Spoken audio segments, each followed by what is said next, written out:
దళితులకు భారతదేశంలో ప్రమాదం పొంచి ఉన్నది. ఆదివాసుల అడవి కాలిపోతా ఉంది. మన జాతి నిర్మాణం కూలిపోతా ఉంది. మనవాద వ్యవస్థ మన ఇంటికి వచ్చింది. ఇప్పుడు ఆయన బాబురావు ముచ్చట చదివిండు. ఆడు లంచగొడకరావు తెలియదు, ఎవరి కొడుకరావు తెలియదు. ఈ వ్యవస్థ ఇట్లా ఉంది. అందుకోసమని నేను మీ అందరి మనవి చేస్తా ఉన్నా. మిత్రులందరికీ జై శ్రీరామ్. మిత్రులారా, తుంగతుర్తి ఎమ్మెల్యే మందుల సామేలు హిందూ సమాజాన్ని అగౌరవపరుస్తూ చేసినటువంటి వ్యాఖ్యలను చూసి హిందూ సమాజం సిగ్గు తెచ్చుకోవాలి ఇప్పటికైనా. ఎందుకంటే మెజారిటీ ఉన్న హిందువులు ఈ దుర్మార్గులకు ఓట్లేసి గెలిపించుకొని గొప్ప పదవుల మీద కూర్చోబెట్టి తన్నించుకుంటున్నాం, తిట్టించుకుంటున్నాం సిగ్గు లేకుండా. మనం ఇప్పటికైనా హిందూ సమాజము ఇలాంటి వ్యాఖ్యల పట్ల జాగృతం కావాల్సిన అవసరం ఉంది. మిత్రులారా, ఈ మందుల సామేలు నిజంగా క్రైస్తవుడు, కానీ నేను క్రైస్తవుడిని అని చెప్పుకొని ధైర్యం లేనటువంటి పిరికివాడు. హిందువులో భాగమైనటువంటి దళితుల యొక్క రిజర్వేషన్ని కొల్లగొట్టినటువంటి క్రైస్తవుడి యొక్క మందుల సామేలు. ఎందుకు మేము క్రైస్తవుని చెప్పేసి గంటాపదంగా చెప్తా ఉన్నామంటే అతని పేరే సామ్యులు పెట్టుకున్నాడు. అంతేకాకుండా నిజంగా హిందూ అనేవాడు ఎవడైనా సరే హిందూ ధర్మం మీద ఇలాంటి వ్యాఖ్యలు చేయడు. అది గుర్తుపెట్టుకోవాలి.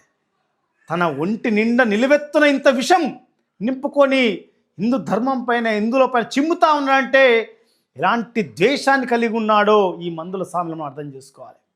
మిత్రులారా, భాగ్యనగర్లోని గాంధీ భవన్ ముందు మానకొండూరు కాంగ్రెస్ ఎమ్మెల్యే కవ్వంపల్లి సత్యనారాయణకు కాంగ్రెస్లో భాగమైనటువంటి ఎస్ఎస్ఎల్ చైర్మన్గా బాధ్యతలు అప్పచెప్తా ఉంటే, ప్రమాణ స్వీకారం వేడుక నిర్వహిస్తూ ఉంటే, ఆ వేడుకకు ఆశీర్వచనం కోసం బ్రాహ్మణులు పిలుచుకున్నటువంటి కవ్వంపల్లి సత్యనారాయణ వేదిక మీద చైర్మన్ బాధ్యతలు చేపట్టాక అతనికి వేద ఆశీర్వచనం మనం ఎక్కడైనా చూస్తూ ఉంటాం. శతమానం భవతి అని చెప్పేసి కూడా ఈ పండితులు వేద ఆశీర్వచనం ఇస్తూ ఉంటారు. అంటే వాళ్ళు వేద ఆశీర్వచనం ఇచ్చింది నీకు తెలియదా? ఎన్ని చోట్ల వినలేదు, నువ్వు ఎన్ని చోట్ల చూడలేదు. కావాలని మందుల సామేలకు సంబంధం లేకపోయినా, అక్కడ అసందర్భం అయినప్పటికీ కూడా తనకు మాట్లాడడానికి అవకాశం వచ్చినప్పుడు లేసేన మాట్లాడుతున్న మాటలే అంటే, దరిద్రపు భారతదేశం లోపల ఆదివాసులకు, దళితులకు ప్రమాదం పొంచి ఉంది. ఆదివాసుల అడవులు కాలిపోతూ ఉన్నాయి. మన జాతి నిర్మాణం కూలిపోతూ ఉంది. మనవాద సంస్కృతి, మనవాద ధర్మం మన ఇంటి ముందుకు వచ్చింది. ఇప్పుడు ఒక బాపనాయన 2 ముచ్చట్లు చదివిండు, వాడు మన లంజవడకన్నాడు తెలియదు, లంబడి కొడకన్నాడు తెలియదు అని ఒక గొప్ప బాధ్యతలో ప్రభుత్వంలో ఎమ్మెల్యేగా ఉన్నటువంటి ఈ మందుల సామేలు ప్రజాప్రతినిధిగా ఉండి ఆ వేదిక మీద అలా వేద ఆశీర్వదించినటువంటి బ్రాహ్మణులను ఆ రకమైన వ్యాఖ్యలు చేస్తూ అవమానించవచ్చా? ఒక ప్రజాప్రతినిధి ఉన్న వ్యక్తి ఒక హిందూ సమాజాన్ని టార్గెట్ చేసి అవమానించే విధంగా వ్యాఖ్యలు చేయొచ్చా? ఒక్కసారి ఆలోచన చేయాలి. అదే వేదిక మీద కూడా కాంగ్రెస్ పిసిసి చీఫ్ ఉన్నాడు, మిగతా ఎమ్మెల్యేలు ఉన్నారు. ఇంతమంది ఉండి కూడా ఎవ్వరు కూడా అతని వ్యాఖ్యలను ఆపాలని ప్రయత్నం చేయలేదు, అతను అడ్డుకునే ప్రయత్నం చేయలేదు, కనీసం అతనితో క్షమాపణ చెప్పించే ప్రయత్నం చేయలేదు. ఇది ఇంకా సిగ్గుచేటైన విషయం. ఎందుకంటే ప్రతి సందర్భం మనం చూస్తూ ఉంటాం, వేదికల మీద రాజకీయ నాయకులు హిందూ ధర్మాన్ని టార్గెట్ చేసి మాట్లాడినప్పుడు రాముడినో, సీతనో, ఇంకా మన కృష్ణునో అవమానకర వ్యాఖ్యలు చేసే సందర్భంలో చప్పట్లు కొడతారు, నవ్వుతారు, మౌనంగా చూస్తుంటారు తప్ప దాన్ని ఆపే ప్రయత్నం చేయరు. ఇది నిజంగా కూడా సిగ్గుచేటైన విషయం. ఇది మందుల సామేలు నీకు కాంగ్రెస్లో ప్రజాప్రతినిధిగా అవకాశం ఇచ్చి గెలిపించినటువంటి ప్రజలను ఈరోజు నువ్వు అవమానిస్తూ ఉన్నావంటే నీకు ఈ ప్రజల మీద, రాజ్యాంగం మీద ఎలాంటి గౌరవం ఉందో అర్థమవుతుంది. ఎందుకంటే నిన్ను ఒక ప్రాంతం నుంచి ప్రజాప్రతినిధిగా అన్ని మతాల వారు, అన్ని ధర్మాలు ఆచరించేవారు ఎన్నుకున్నారు కదా. ఈరోజు ప్రజాప్రతినిధిగా ఎన్నిక ఈరోజు ఎవరిని అవమానిస్తూ ఉన్నావు? నువ్వు నిజంగా నీకు ధైర్యం ఉంటే నువ్వు క్రైస్తవుని ఒప్పుకో. ఫస్ట్ క్రైస్తవుని ఒప్పుకో, అంతేగాని నువ్వు క్రైస్తవాన్ని పాటిస్తూ ఇక్కడ హిందువులో భాగంగా హిందువుల యొక్క దళితులకు రిజర్వేషన్ కొల్లగొడతా ఉన్నావు. మళ్ళీ హిందూ ధర్మాన్ని అవమానిస్తూ ఉన్నావు. నువ్వు నిజంగా క్రైస్తవుడి.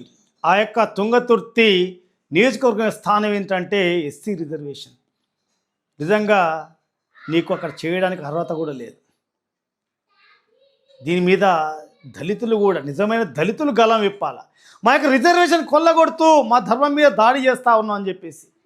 అరే ప్రతి ఒక్కడు ప్రతి సందర్భం లోపల మనువాదం ఇప్పుడు ఏమైనా పాటిస్తూ ఉన్నావా? మనువాదాన్ని ఎవరైనా ఆచరిస్తూ ఉన్నారా? మనువాదాన్ని తీసుకొచ్చి ఎవరి మీద రుద్దుతూ ఉన్నారా? మీకు విమర్శించడానికి ఏదో ఒక సందర్భంలో ఏదో ఒకటి కావాలి కాబట్టి మీరు మనువాదం తీసుకొచ్చి విమర్శలు చేస్తూ ఉంటారు. బ్రాహ్మణులు వచ్చి నువ్వు బాగుండాలి, మరి అత్యున్నతమైన పదవులు స్వీకరించాలి, ఆరోగ్యంగా ఉండాలి, అష్ట ఐశ్వర్యాలు కలగాలని చెప్పేసి వేద ఆశీర్వచనం చేస్తే ఆ బ్రాహ్మణులను తిడతావా? అంటే నువ్వు ఎక్కడ చూడలేదా, ఎక్కడ వినలేదా ఇలాంటి ఆశీర్వచనాలు? కావాలని అక్కడ వేదిక మీదికి పండితులు వచ్చి ఆశీర్వచనం చేయగానే మనడు స్వతహా క్రైస్తవుడు కాబట్టి రగిలిపోయాడు, ఆ దేశాన్ని అక్కడే కక్కాడు. కాబట్టి హిందూ సమాజం ఒకసారి ఆలోచించాలి. ఇలాంటి దుర్మార్గులకు మనం ఓట్లేసి గెలిపించుకొని తిట్టించుకోవడం అవసరమా? ఒక్కసారి ఇప్పటికే హిందూ సమాజం సిగ్గు తెచ్చుకోవాల్సిన అవసరం ఉంది. వెంటనే మందలు సామేలు ఎవరైతే ఉన్నారో ఇతని మీద కాంగ్రెస్ పార్టీ అధికారులు కూడా అక్కడే ఉన్నారు కాబట్టి అతని మీద వెంటనే చర్యలు తీసుకోవాలి. హిందూ సమాజానికి బహిరంగ క్షమాపణ చెప్పాలి. అవసరమైతే ఇతని మీద చట్టపరమైన చర్యలు తీసుకొని కేసులు కూడా పెట్టాల్సిన అవసరం ఉంది. మందల సామేలు ఆయన అనుకుంటుండు కానీ నీకు ఇచ్చినటువంటి ఈ 5 ఏళ్ళ అధికారం ఎమ్మెల్యే పదవి అయితే ఉందో ఇది శాశ్వతం కాదు. నీకు ఎమ్మెల్యే నువ్వు కాగా నీకు కొత్త కొమ్ములు రాలేదు, అందరికి నువ్వు అతీతుడివి కాదు. 5 ఏళ్ళు దాటితే తర్వాత నీ పరిస్థితి ఏందో ఒకసారి అర్థం చేసుకో. 5 ఏళ్ళు తర్వాత నీ పరిస్థితి ఏంటో అర్థం చేసుకో. నేను ఏదో ఎమ్మెల్యేగా ఉన్నా కదా, ప్రభుత్వం మాదిగా అని చెప్పేసి అహంకారపూరిత వ్యాఖ్యలు చేసు నేను ఏదైనా అంటే చెల్లుతని చెప్పేసి అనుకుంటే పొరపాటు. నిన్ను ఎలా గద్దెనెక్కించారో ప్రజలు నీకు ఎలాగా మళ్ళీ బుద్ధి చెప్పి గద్దె దించాలో కూడా తెలుసు. ఖచ్చితంగా అదే జరుగుతుంది. నువ్వు ఏదైతే ఈరోజు హిందూ ధర్మాన్ని కించపరిచే వ్యాఖ్యలు చేశావో, దేశాన్ని కించపరిచే వ్యాఖ్యలు చేశావో, దరిద్రపు భారతదేశమా ఈ దేశం లోపల రిజర్వేషన్ అనుభవిస్తూ పదవులు అనుభవిస్తూ దరిద్రపు భారతదేశంలో అని చెప్పేసి మాట్లాడతావా? ఖచ్చితంగా నువ్వు ఈరోజు ఏదైతే వ్యాఖ్యలు చేశావో ఆ వ్యాఖ్యల సాక్షిగా, ఆ గాంధీ భవన్ సాక్షిగా నీ పతనం మొదలైన గుర్తుపెట్టుకో. మందల సామేల్ భవిష్యత్తులో నువ్వు గెలిచేది లేదు, మళ్ళీ పదవులు అనుభవించేది లేదు. నీ పరిస్థితి ఏ స్థాయికి వస్తుందో నువ్వు అర్థం చేసుకో. ఎందుకంటే చరిత్ర ఒక్కసారి తిరిగి చూసుకో. హిందూ ధర్మాన్ని కానీ దేశం పైన వ్యాఖ్యలు చేసినా ఎవడు కూడా చరిత్రలో ముందుకెళ్ళే పరిస్థితి లేదు. కాబట్టి ఖచ్చితంగా ఈరోజు నువ్వు క్రైస్తవుడిగా ఉండి హిందూ ధర్మాన్ని కించపరిచే వ్యాఖ్యలు చేశావు, హిందూ ధర్మాన్ని అవమానించావు. కాబట్టి హిందూ సమాజం ఏ రకంగా బుద్ధి చెప్పాలో నీ ఖచ్చితంగా చెప్పి తీరుతుంది. గుర్తుపెట్టుకో. హిందూ సమాజం ఒకసారి గుర్తుపెట్టుకోవాలి. బహిరంగంగా ఇలాంటి వ్యాఖ్యలు చేసి శాసనం చేస్తూ ఉన్నారంటే హిందువుల యొక్క చేతకానితనము, హిందువులు మాట్లాడని కారణంగానే ఈరోజు ఇలాంటి బహిరంగ వ్యాఖ్యలు చేస్తూ ఉన్నారు. హిందూ సమాజం స్పందించాలా. హిందూ సమాజం స్పందించి ఖచ్చితంగా మందుల సామేలకు బుద్ధి వచ్చే విధంగా మనమంతా సంఘటితమై ఇతనికి బుద్ధి చెప్పాల్సిన అవసరం ఉంది. ప్రతి ఒక్కడికి ఈరోజు హిందూ సమాజం మీద, హిందూ దేవుళ్ళ మీద వ్యాఖ్యలు చేయడం పరిపాటిగా మారిపోయింది. ఎవరు ఏమన్నారంటే ఒక అహంకారమో గర్వమో తెలియదు కానీ ఒక్కడికి కనుక కరెక్ట్గా సమాధానం చెప్తే ఇంకొకడు మళ్ళీ వ్యాఖ్యలు చేయడానికి ఆలోచిస్తారు. ఎందుకంటే గతంలో ఇదే కాంగ్రెస్ పార్టీ నుంచి ఇంకొక దుర్మార్గుడు కూడా మాట్లాడాడు. రాముడు నీ చిన్నయ్య, సీతమ్మ నీ చిన్నమ్మ అని చెప్పేసి మాట్లాడాడు. పాకిస్తాన్ ప్రేమిస్తని చెప్పాడు. ఇలా అంటే ఎవడు ఏమన్నాడు, ఏ రాజ్యాంగము ఏ చట్టం నన్ను ఏం చేయలేదు అనే ఒక ధోరణం అర్థం కాదు. కానీ దేశానికి వ్యతిరేకంగా హిందూ దేవదేవులను కించపరిచే వ్యాఖ్యలు అంటే ప్రభుత్వాలు ఎలాంటి నిస్సహాయ స్థితిలో ఉన్నాయో. నిజంగా చట్టాన్ని కనుక అమలు చేస్తే దుర్మార్గులు ఇలా మాట్లాడేవారా? ఈ ప్రభుత్వాలు ఎలాగో చర్యలు తీసుకోవు. కాబట్టి హిందూ సమాజం జాగృతం కావాలి. ఇలాంటి దుర్మార్గుల బుద్ధి చెప్పాలని చెప్పి కోరుకుంటూ జై శ్రీరామ్, భారత్ మాతాకి జై.